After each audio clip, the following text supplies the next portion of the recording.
Right. ఇక next మరో వార్త చూస్తే ఇదేంటి, బీహార్లో నిర్వహించిన అవకతవకలు గుర్తిస్తే బీహార్ ఎస్ఐఆర్ను పక్కన పెడతాం. బీహార్లో ఒకటి జరుగుతుంది, సర్ అనమాట.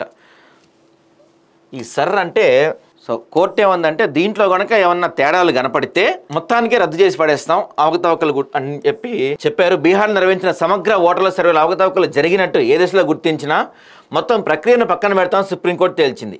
అయితే దేశవ్యాప్తంగా ఎస్ఐఆర్ నిర్వహించకుండా ఎన్నికల సంఘాన్ని అడ్డుకోమని స్పష్టం చేసింది. సోమవారం ఈ అంశం విచారణ జరిపిన ధర్మాసనం ఎస్ఐఆర్ చెల్లుబాటుపై తుది వాదనలు అక్టోబర్ 7కి వాయిదా వేసింది. ఈ అంశంపై ముక్కలుగా అభిప్రాయాన్ని వెల్లడించేందుకు ధర్మాసనం నిరాకరించింది. బీహార్ ఎస్ఐఆర్ తాము వెల్లడించనున్న తీర్పు మొత్తం పాన్ ఇండియా ఎస్ఐఆర్కి వర్తించినట్టు ప్రకటించింది. ఇది అవసరం అండి, ఎస్ఐఆర్ అనేది అవసరం. ఎందుకంటే అత్యంత భయంకరంగా ఉంది పరిస్థితి మన దగ్గర. లక్షల ఓట్లు దొంగ ఓట్లు ఉన్నాయి. ఇప్పుడు రాహుల్ గాంధీ గారు ఈ అంశాన్ని ఎత్తుకున్నారు. ఆయన బీహార్లో ఏకంగా ఓట్ అధికార యాత్ర అని చెప్పి ఒక యాత్ర కూడా చేస్తున్నారు. కానీ నేను అడుగుతున్న క్వశ్చన్ ఏంటంటే, అక్కడ మీరు అధికారంలో లేరు, కానీ మీరు తెలంగాణలో అధికారంలో ఉన్నారు. మీదే పూర్తిస్థాయి అధికారంలో ఉంది.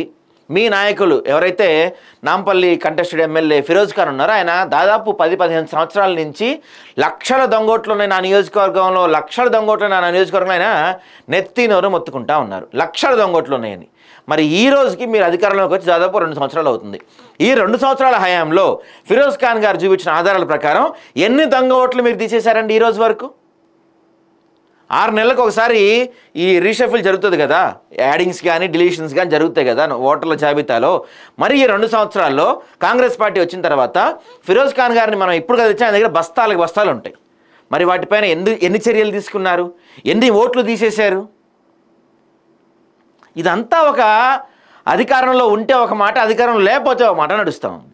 2018లో కూడా తెలంగాణలో రజత్ కుమార్ ఉన్నప్పుడు చాలామంది రోడ్లపైన కూర్చొని ధర్నాలు చేశారు. మా ఓటు లేదు, మా ఓటు పోయింది అంటే ఎలక్షన్ మొత్తం అయిపోయిన తర్వాత సాయంత్రం సాఫీగా కూర్చొని 25 లక్షల ఓట్లు మిస్ అయినాయి, తప్పు అయిపోయింది, క్షమించండి, సారీ అని చెప్పారు. ఆయన చిన్నగా సారీ అని పడేశారు, అయిపోయింది. 25 లక్షల ఓట్లు కథం. ఆయన కేసీఆర్ హ్యాపీగా అధికారంలోకి వచ్చాడు. ఆ తర్వాత ఏం జరిగిందో మనం చూసాం. సరే, ఇట్లా ఒక్కొక్క నియోజకవర్గంలో ఎన్ని దొంగ ఓట్లు ఉన్నాయి, వీటన్నిటిపైన సమగ్ర దర్యాప్తు జరపాలి కదా. ఆధార్తో లింక్ చేద్దామంటే మీలే వద్దంటారు, రాహుల్ గాంధీయే వద్దంటారు. మరి ఆధార్తో లింక్ చేస్తే ప్రాబ్లం ఏంటండి? దేశ వ్యవస్థలో మొత్తం దేశంలోనే అసలు ఈ ఎన్నికల ప్రక్రియ ఎంతవరకు సమర్థవంతంగా జరుగుతుంది, ఎలా జరుగుతుంది, దాని కథ ఏంటి అనేది ఎవరన్నా మాట్లాడుతున్నారా?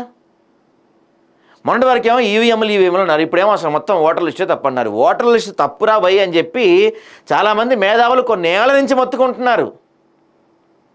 దానిపైన సమగ్రంగా దర్యాప్తు చేయించగలిగిన దమ్ము ఏ పార్టీ కన్నా ఉందా? కాంగ్రెస్ కానీ బీజేపీ కానీ ఎవరికి లేదు. అందరూ ఊరికే కబుర్లు చెప్తున్నారు అంతే.